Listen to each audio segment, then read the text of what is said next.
Section 1. Listen to the conversation between a Japanese student and a housing officer and complete the form. First, you have some time to look at questions 1 to 5.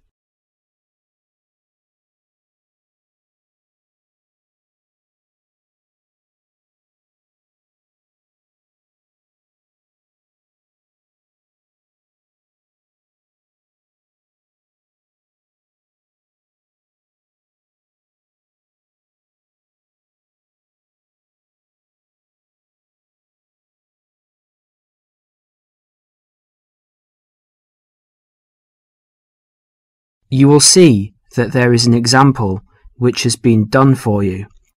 The conversation relating to this will be played first. Yes, what can I do for you? My friend is in a homestay and she really enjoys it, so I'd like to join a family as well. Okay, let me get some details. What's your name? My name is Keiko Yoichini. Could you spell your family name for me, please? Yes, it's Yoichini. That's Yuichini. The student's family name is Yuichini, so that has been written on the form. Now we shall begin. You should answer the questions as you listen, because you will not hear the recording a second time. Now listen carefully and answer questions 1 to 5. Yes, what can I do for you? My friend is in a homestay and she really enjoys it, so I'd like to join a family as well. Okay, let me get some details. What's your name? My name is Keiko Yoichini. Could you spell your family name for me, please? Yes, it's Yoichini. That's Yuichini. And your first name? It's Keiko. Keiko. That's Keiko Yuichini. Okay. And you're female. And your nationality? I'm Japanese. Right. And could I see your passport, please? Here it is. Okay, your passport number is JO6337. And you are how old? I'm 28 years old. Now you're living in one of the colleges. Which one? Willow College, Rome 21C. Right, 21C, Willow College. And how long are you planning to stay with Homestay? About 4 months, longer if I like it. And what course are you enrolled in? Well, I've enrolled for 20 weeks in the Advanced English Studies because I need help with my writing, and I'm nearly at the end of my first 5-week course. Right, so you've completed 5 weeks and you have enrolled for another 15 weeks. That's about 4 months altogether. That's right, about 4 months. Before they continue their conversation, look at questions 6 to 10.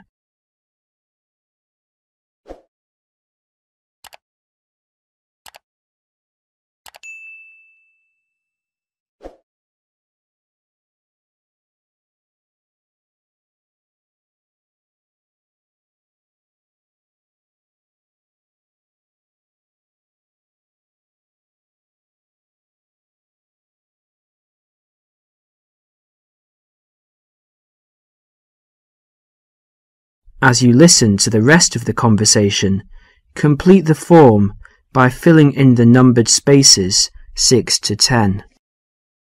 Okay, do you have a preference for a family with children or without children? I like young children, but I like to be with older people. You know, I like someone of my own age. Okay, and do you smoke or drink? No and no. Would you mind being with a family of smokers? Yes, I would. I don't like smoking. I'd rather be with a family of people who do not smoke or drink. Okay, and what about pets? Oh, I love animals. I'm a veterinarian, so that's fine. The more the better. All right, now what about you? Are you a vegetarian or do you have any special food requirements? No, I'm not a vegetarian, but I don't eat a lot of meat. I really like seafood. And what about your hobbies? I like reading and going to the movies. Do you play any sports? Yes, I joined the handball team, but I didn't like that, so I stopped playing. You know, I played tennis on the weekend with my friends. All right, let's see. Name, age, transport. Are you familiar with the public transport system? No, I'm not really, because I've been living on campus. I've been to the city a few times on the bus, but they're always late. What about the trains? I like catching trains. They're much faster. Well, let's go and check on the computer to see what I've got. Listen, would it be okay to leave this with me? Could you come back after class this afternoon? Yes, of course. I'll check my records and I will give you details this afternoon. Thank you for your help. It's a pleasure. I'll see you this afternoon. Bye. Bye. That is the end of section 1. You now have half a minute to check your answers.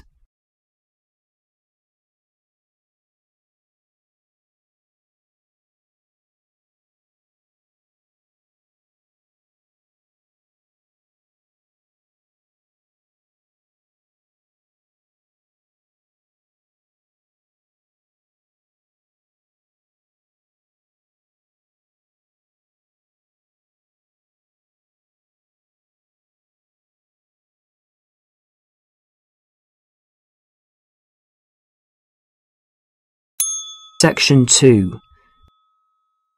You are going to hear a talk given by a tour guide about travel to Esnia. First look at questions 11 to 14.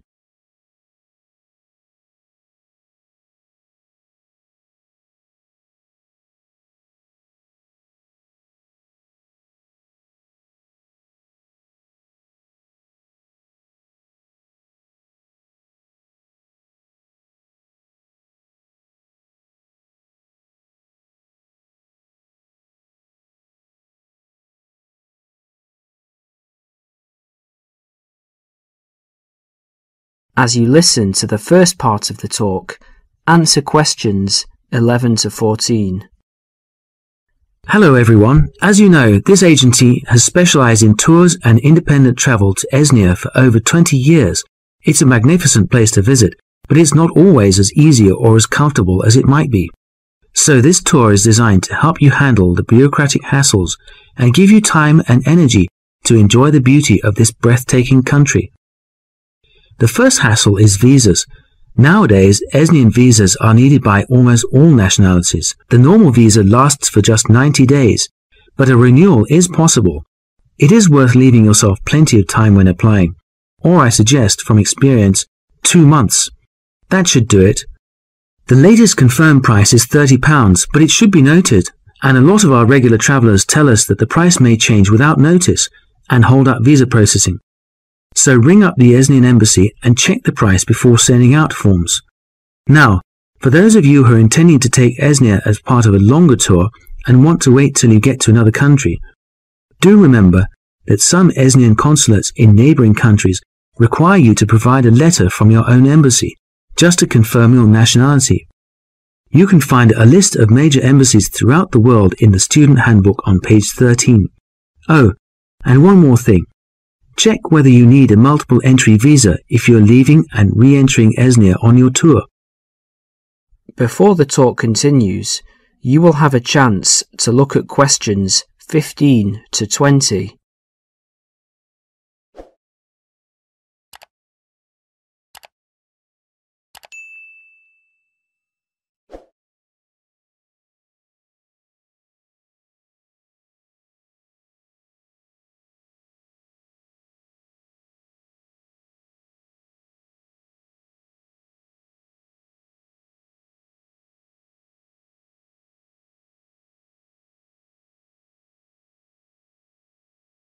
As you listen, complete the summary and answer questions 15 to 20.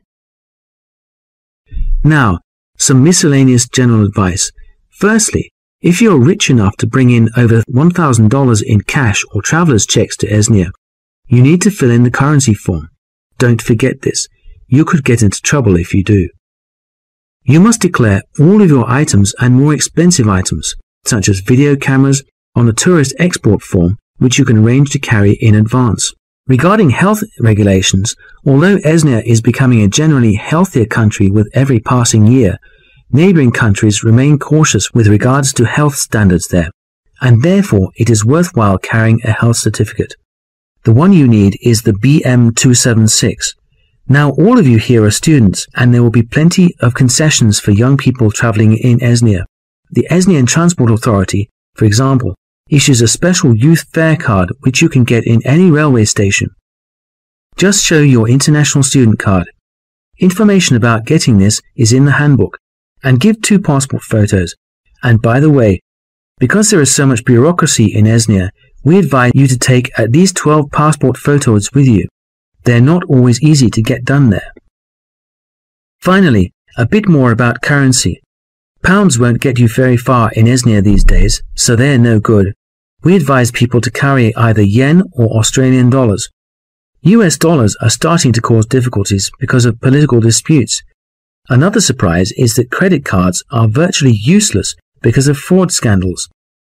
Do carry traveller's checks, but we advise medium denominations. Large denominations increase the likelihood of theft, and small ones increase commission charges. Now, as I mentioned earlier, this student handbook has a wealth of information. That is the end of section 2. You will now have half a minute to check your answers.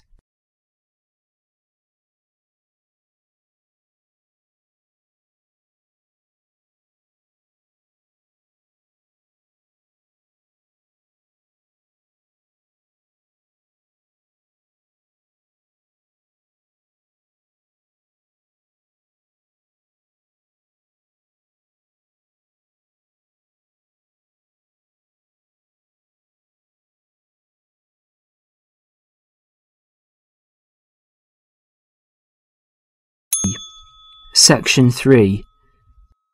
In this section, you will hear a discussion about shopping habits.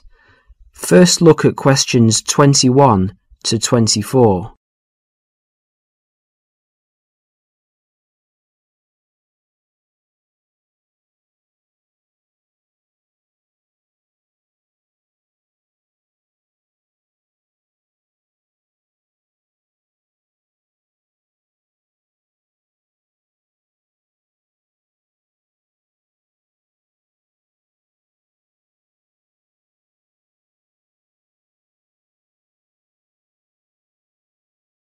As you listen to the first part of the discussion, answer questions 21 to 24.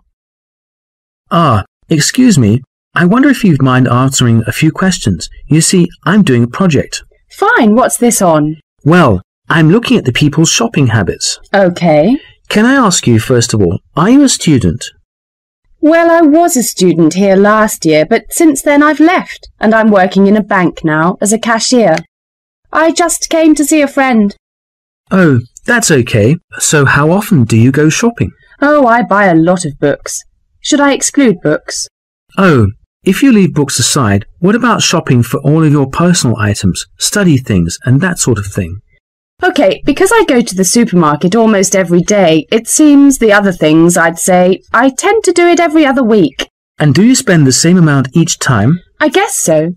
I only have about £100 a month spare, so I'd probably spend about £50 each time.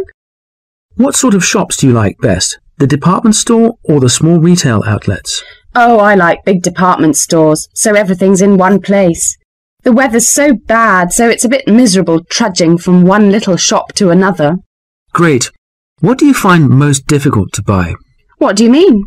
Well, what do you have to really search for? What takes you a long time to find? Oh, jeans, definitely. You can get hold of a sweater or a CD in a moment, but with jeans I can spend all afternoon and still not find a pair that fits. Okay, one last question. Who do you usually shop with? Now, I usually go shopping on my own, but if I want to make it more of a social occasion with friends to have a coffee and things, I often go with colleagues from work, in our lunch hour.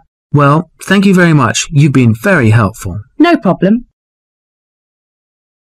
Before the next part begins, you will have a chance to look at questions 25 to 30.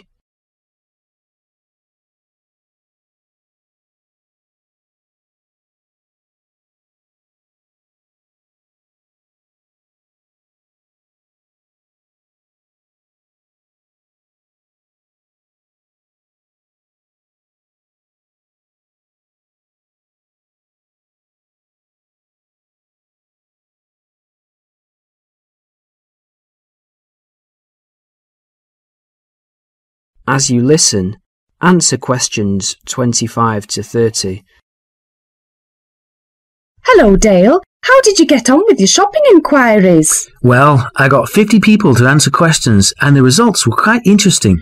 OK, let's have a look. Well, those were handouts and here you can see that the majority of people I interviewed said they went shopping once a week. Most often, that was the weekend. Right. For those people who spend enormous amounts of money, if you see this chart, you can see that half the people spend £45 a month, and while 15% of people spend more than that, an average of £75, the rest spend relatively small amounts. Even the regular shoppers spend no more than £20 a month. Window shoppers? Yes, I asked them what kinds of shops they prefer, and the response was unanimous. Everyone went for department stores. I think that's what young people today want. That's understandable, and that's a useful statistic, I think. I also talked to them about the things they found most difficult to buy. I thought the answer was going to be something like books or study materials, but it's always clothes. They have problems with things related to hobbies. As far as sportswear is concerned, they complain about the lack of shops that sell it. Not many had trouble buying sweaters and things like that, but shoes and trousers were really problematic. Was that, again, because there just isn't enough variety? Yes, they say everywhere they just come across the same styles, so they just give up after a while. I know what they mean. Lastly, I asked them whom they want to shop with. That is the end of section 3. You will now have half a minute to check your answers.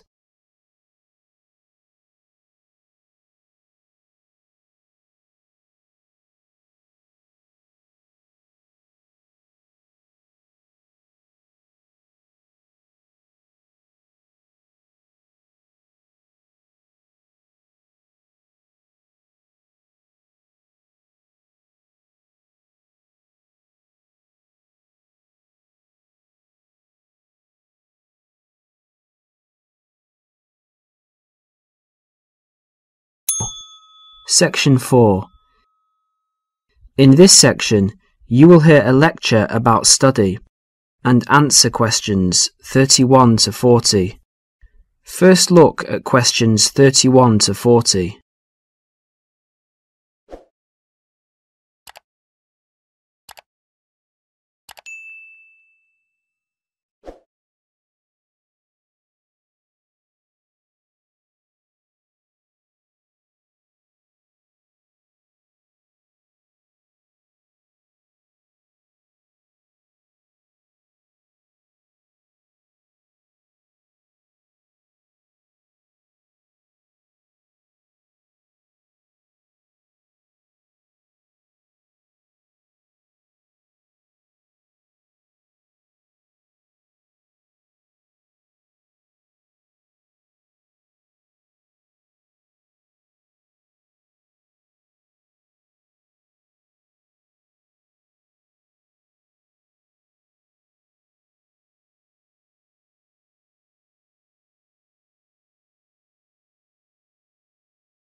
As you listen to the lecture, answer questions 31 to 40. Can anybody hear me? Is this microphone working? Good. Now, welcome everybody to the second of these lectures on successful study at college. Yesterday we looked at housekeeping issues, where to find information, how to use the library computer system and so on.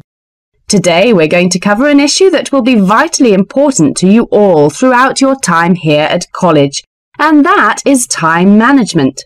Hundreds of books have been written about time management, and those of you who are interested in doing some extra reading on the subject are very welcome to see me after the lecture, as I have a book list here and some other useful materials. Now, time management. In the past, this used to mean making a list to plan for every hour of the week and then try to stick to this plan. These days, however, the whole idea of managing time has changed. In fact, if you think about it, you'll find that it's impossible to manage time. It just goes. So what you really need to manage is yourself. To manage yourself effectively, you need to have a clear idea both of what you want to achieve and how to achieve it. In other words, you need to set goals, and you need to move towards achieving these goals in an efficient and systematic way. Most coursework at the college is set by mid-semester, and at the end of the semester usually involves 2 written assignments of between 1,500 and 3,000 words in length. If you look around you at college, you will see that during the first weeks of the term, everyone looks cheerful and focused, followed by a change around week 6, assignment time, when people start to look a bit stressed. The library reports that an increasing number of students become angry when books are not available. So what's happened? Has everybody become suddenly irritable and angry for no reason? Not quite. The reason is that people have not managed their resources well. They have not set priorities for reaching their goals and, as a result, some of them realise they are going to do badly with their assignments.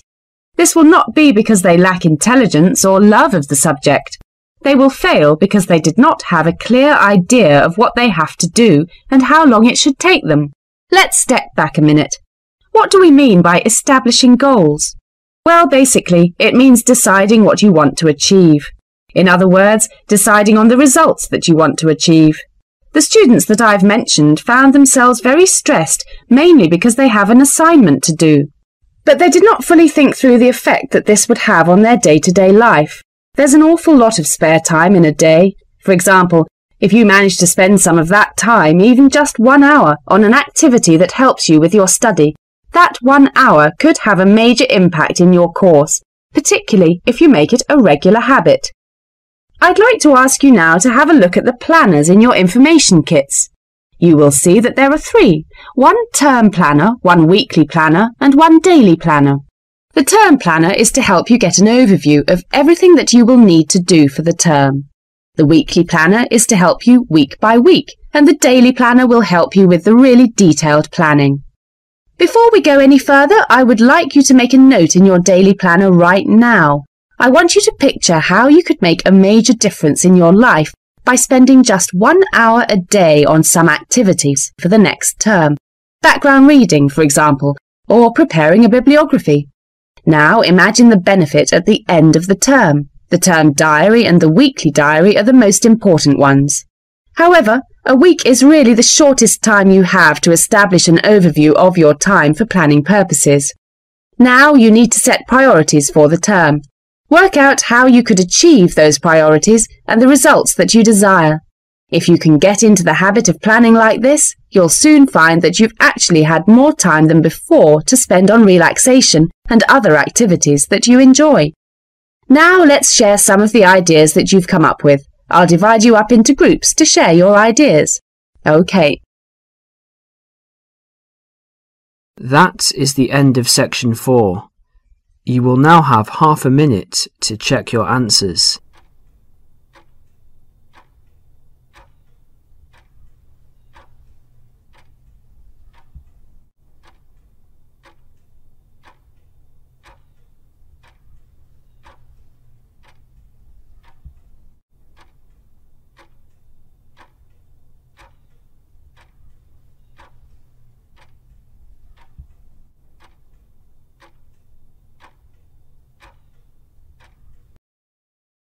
That is the end of the listening test. In the Ielts test, you will now have 10 minutes to transfer your answers to an answer sheet.